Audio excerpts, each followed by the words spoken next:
Tu te souviens de ce moment où, enfant, tu pouvais rire sans raison, inventer des mondes entiers avec 3 cailloux et un bout de ficelle. Cet élan de vie, cette spontanéité, c'est ton enfant intérieur.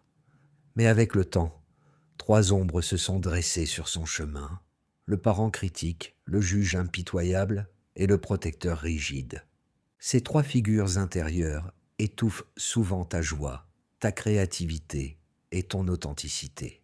Reste avec moi jusqu'à la fin, parce qu'on va explorer ensemble comment ces ombres se manifestent, comment les reconnaître, et surtout, comment les apaiser pour redonner souffle à ton enfant intérieur. Et si ce voyage te parle, pense à t'abonner à la chaîne Voyages intérieurs pour continuer à explorer les profondeurs de ton monde intérieur. Comprendre l'enfant intérieur. L'enfant intérieur, c'est cette part vivante, sensible, curieuse et spontanée en toi. Carl Gustav Jung parlait de cette dimension comme d'un archétype du soi, une énergie de renouveau, de créativité et de vérité. Mais au fil du temps, à force de blessures, de critiques, de peurs, cet enfant s'est souvent réfugié dans un coin de ton psychisme. Et pour le protéger, 3 ombres se sont formées. Première ombre, le parent critique. Le parent critique, c'est cette voix intérieure qui se manifeste sous forme de jugement et d'exigence. Face à l'enfant intérieur, il peut exprimer des messages tels que « tu aurais pu faire mieux ». Le parent critique met l'accent sur la perfection et l'amélioration constante, rendant difficile l'acceptation de l'imperfection naturelle de l'enfant intérieur. Ce n'est pas assez bon. Il rabaisse les efforts, ne laissant jamais l'enfant intérieur se sentir accompli ou satisfait de ses réalisations. Tu devrais être plus sérieux. Cela réprime la spontanéité et l'envie de jouer, des traits essentiels à l'épanouissement de l'enfant intérieur. Tu ne devrais pas échouer. Le parent critique crée une peur paralysante de l'échec, empêchant l'enfant intérieur de prendre des risques et d'apprendre de ses erreurs. Ces messages, bien qu'intentionnés pour protéger ou améliorer, étouffent souvent la joie et la créativité naturelle de l'enfant intérieur. Il s'est construit à partir des messages reçus dans l'enfance. Les exigences parentales, les remarques d'enseignants, les comparaisons avec des frères et sœurs. Il croit bien faire, il veut t'aider à t'améliorer, mais en réalité, il t'enferme dans une quête de perfection impossible. Dans la vie quotidienne, il se manifeste quand tu hésites à te lancer dans un projet créatif, quand tu relis 10 fois un message avant de l'envoyer, ou quand tu t'excuses d'exister. C'est lui qui murmure. Ce n'est pas le moment. Tu n'es pas prêt. Les autres font mieux. Jung aurait dit que cette voix appartient à l'ombre du surmoi, concept freudien, cette instance morale qui, lorsqu'elle devient trop rigide, coupe l'accès à la spontanéité. Petite pause. Observe, là maintenant, quelle phrase critique revient souvent dans ta tête. Note-la mentalement. C'est ton parent critique qui parle. Deuxième ombre, le juge impitoyable. Le juge impitoyable, lui, ne se contente pas de critiquer. Il condamne. Il est une figure intérieure sévère qui va au-delà de la simple critique. Il émet des jugements durs non seulement sur les actions, mais aussi sur l'être même de l'enfant intérieur. Voici quelques messages typiques du juge impitoyable. Tu n'es pas à la hauteur.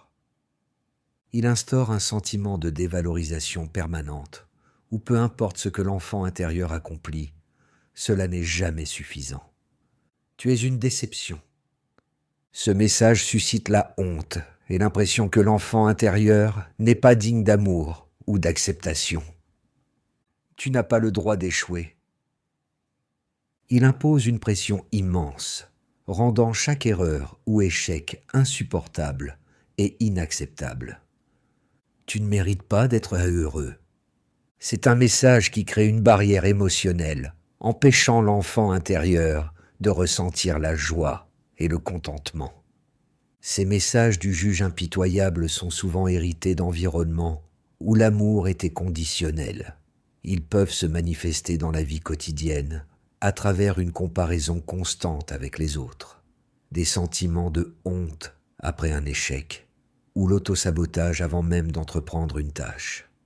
C'est une figure intérieure redoutable. Il ne juge pas tes actes, il juge ton être. Dans la mythologie, on pourrait le comparer à Cronos, le titan qui dévore ses propres enfants par peur d'être détrôné.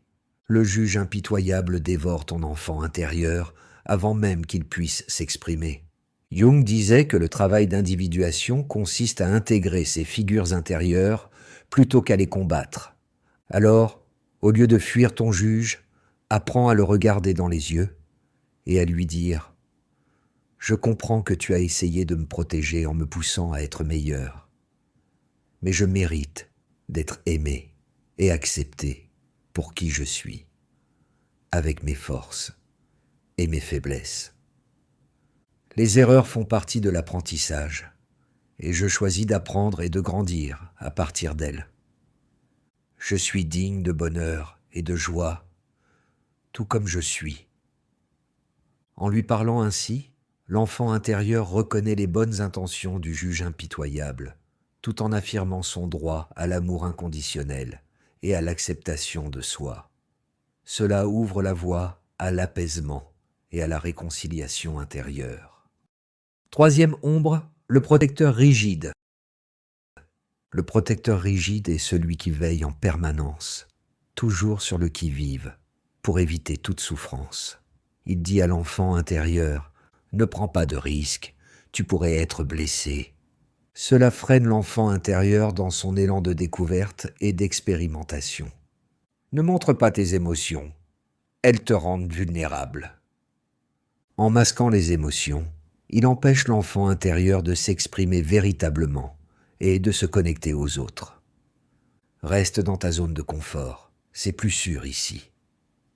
Cette phrase limite la croissance personnelle et le développement de nouvelles expériences enrichissantes. Ne fais confiance à personne, tu pourrais être trahi. Ce conseil pousse à l'isolement, privant l'enfant intérieur de relations authentiques et nourrissantes. Le protecteur rigide est comme un gardien aux intentions protectrices, mais ces méthodes finissent par emprisonner l'enfant intérieur dans une bulle de sécurité qui étouffe sa vitalité et sa joie de vivre.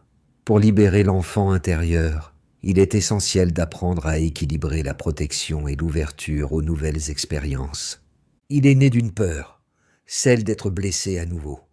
Il t'empêche de souffrir, mais il t'empêche aussi de vivre pleinement. C'est un peu comme un chevalier en armure. Il te protège, mais il t'empêche de danser.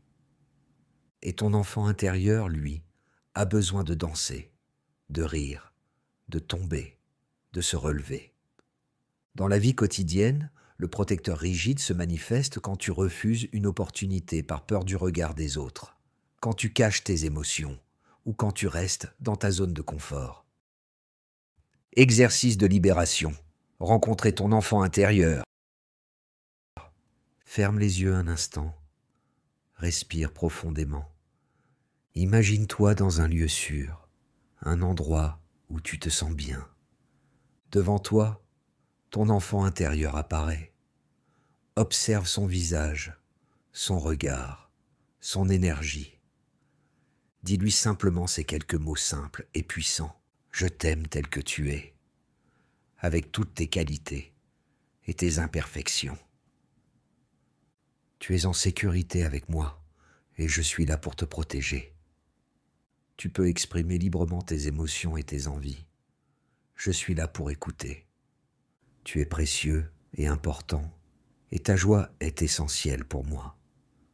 Je t'invite à venir jouer, à venir rire et à être curieux du monde autour de nous. En disant ces mots, tu favorises un espace de connexion et de réconciliation, permettant à ton enfant intérieur de s'exprimer dans toute sa beauté et sa liberté. Tu lui offres amour et acceptation et la sécurité. Tu l'encourages à l'expression et tu reconnais sa valeur, Puis imagine les trois ombres, le parent critique, le juge impitoyable et le protecteur rigide, se tenant à distance. Remercie-les pour leur rôle passé et dis-leur qu'à partir de maintenant, tu reprends la main. Respire encore une fois profondément. Laisse ton enfant intérieur sourire. Ces trois ombres ne sont pas tes ennemis. Elles sont les gardiennes d'un trésor, ton authenticité. En les reconnaissant, tu ouvres la porte à plus de liberté, de créativité et de joie.